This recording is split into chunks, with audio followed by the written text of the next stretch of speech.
Chapter 7, Winston had woken up with his eyes full of tears. Julia rolled sleepily against him, murmuring something that might have been "What's the matter?" "I dreamt," he began, and stopped short. It was too complex to be put into words.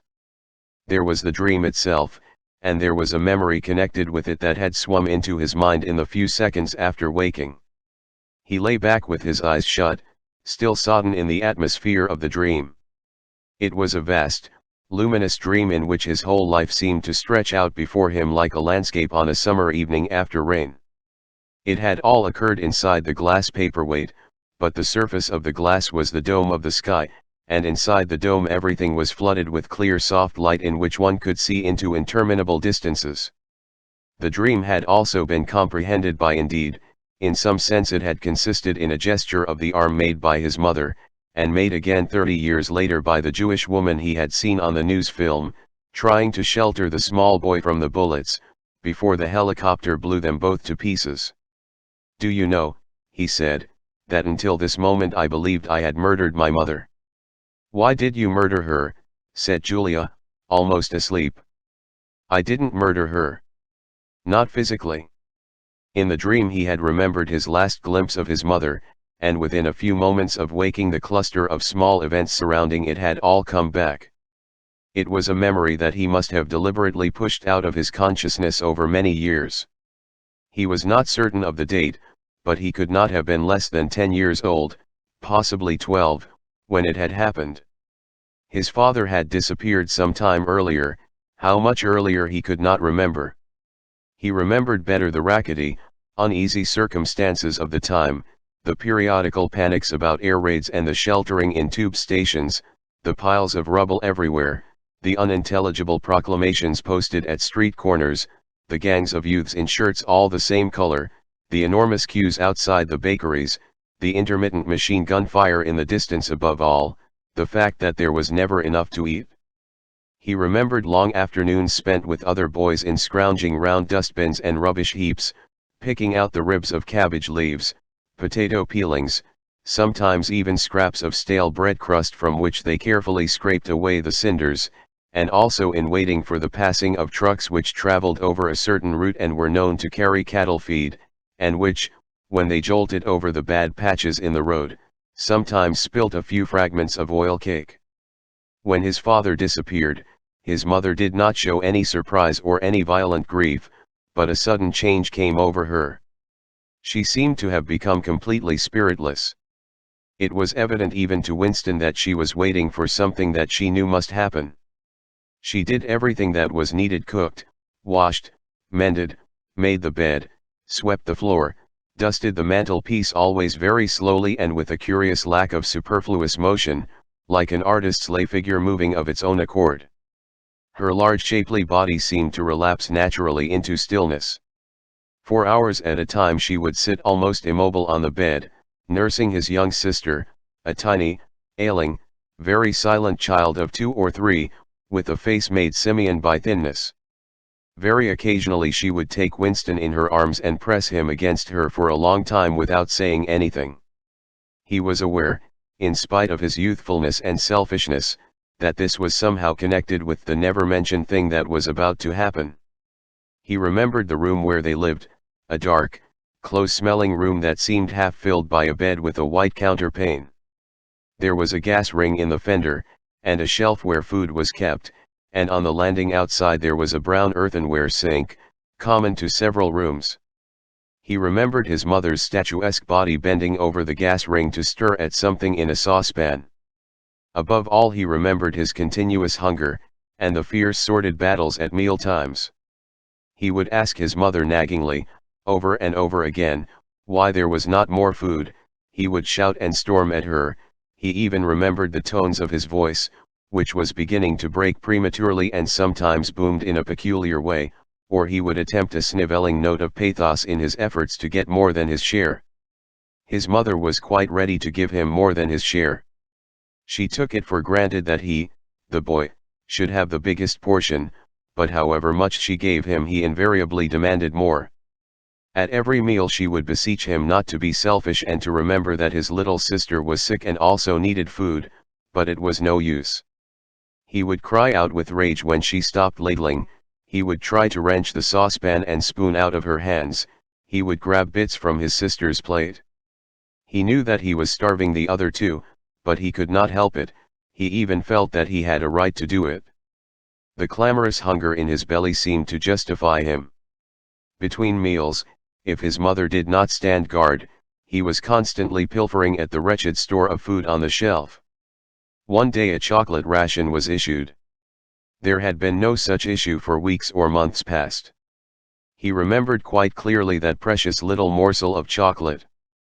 It was a 2-ounce slab, they still talked about ounces in those days, between the three of them.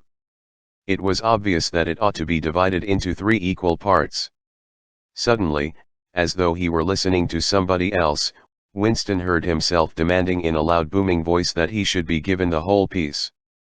His mother told him not to be greedy. There was a long, nagging argument that went round and round, with shouts, whines, tears, remonstrances, bargainings. His tiny sister, clinging to her mother with both hands, exactly like a baby monkey, sat looking over her shoulder at him with large, mournful eyes.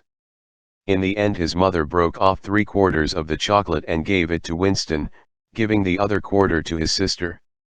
The little girl took hold of it and looked at it dully, perhaps not knowing what it was. Winston stood watching her for a moment. Then with a sudden swift spring he had snatched the piece of chocolate out of his sister's hand and was fleeing for the door. "Winston, Winston," his mother called after him. "Come back. Give your sister back her chocolate." He stopped, but did not come back.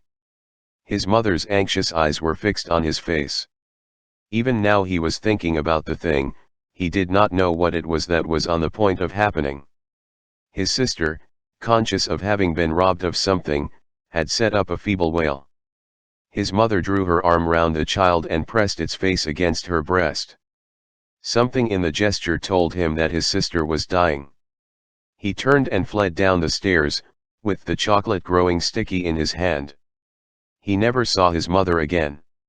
After he had devoured the chocolate he felt somewhat ashamed of himself and hung about in the streets for several hours, until hunger drove him home. When he came back his mother had disappeared. This was already becoming normal at that time. Nothing was gone from the room except his mother and his sister. They had not taken any clothes, not even his mother's overcoat. To this day he did not know with any certainty that his mother was dead. It was perfectly possible that she had merely been sent to a forced labor camp.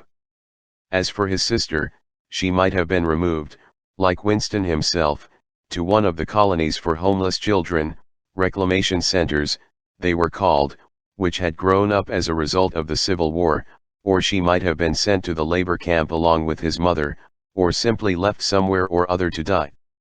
The dream was still vivid in his mind, especially the enveloping protecting gesture of the arm in which its whole meaning seemed to be contained.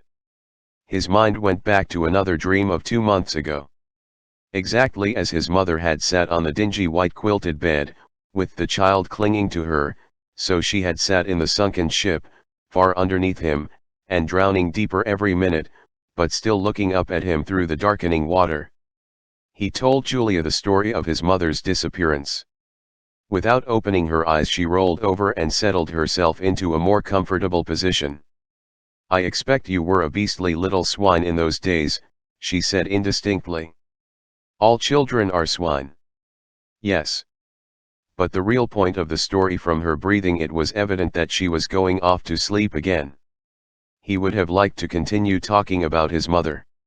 He did not suppose, from what he could remember of her, that she had been an unusual woman, still less an intelligent one, and yet she had possessed a kind of nobility, a kind of purity, simply because the standards that she obeyed were private ones. Her feelings were her own, and could not be altered from outside. It would not have occurred to her that an action which is ineffectual thereby becomes meaningless. If you loved someone, you loved him, and when you had nothing else to give, you still gave him love. When the last of the chocolate was gone, his mother had clasped the child in her arms. It was no use, it changed nothing, it did not produce more chocolate, It did not avert the child's death or her own, but it seemed natural to her to do it. The refugee woman in the boat had also covered the little boy with her arm, which was no more use against the bullets than a sheet of paper. The terrible thing that the party had done was to persuade you that mere impulses, mere feelings, were of no account, while at the same time robbing you of all power over the material world. When once you were in the grip of the party, what you felt or did not feel, what you did or refrained from doing, made literally no difference. Whatever happened you vanished, and neither you nor your actions were ever heard of again. You were lifted clean out of the stream of history. And yet to the people of only 2 generations ago this would not have seemed all important, because they were not attempting to alter history. They were governed by private loyalties which they did not question. What mattered were individual relationships, and a completely helpless gesture, an embrace, a tear, a word spoken to a dying man, could have value in itself. The proles, it suddenly occurred to him, had remained in this condition. They were not loyal to a party or a country or an idea, they were loyal to one another. For the first time in his life he did not despise the proles or think of them merely as an inert force which would one day spring to life and regenerate the world. The proles had stayed human. They had not become hardened inside. They had held on to the primitive emotions which he himself had to relearn by conscious effort. And in thinking this he remembered, without apparent relevance, how a few weeks ago he had seen a severed hand lying on the pavement and had kicked it into the gutter as though it had been a cabbage stalk. The proles are human beings, he said aloud. We are not human. Why not? Said Julia, who had woken up again. He thought for a little while. Has it ever occurred to you, he said, that the best thing for us to do would be simply to walk out of here before it's too late, and never see each other again? Yes, dear, it has occurred to me, several times. But I'm not going to do it, all the same. We've been lucky, he said, but it can't last much longer. You're young. You look normal and innocent. If you keep clear of people like me, you might stay alive for another 50 years. No. I've thought it all out. What you do, I'm going to do. And don't be too downhearted. I'm rather good at staying alive. We may be together for another 6 months, a year, there's no knowing. At the end we're certain to be apart.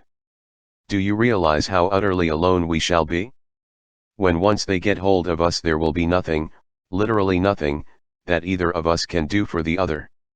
If I confess, they'll shoot you, and if I refuse to confess, they'll shoot you just the same. Nothing that I can do or say, or stop myself from saying, will put off your death for as much as 5 minutes. Neither of us will even know whether the other is alive or dead. We shall be utterly without power of any kind.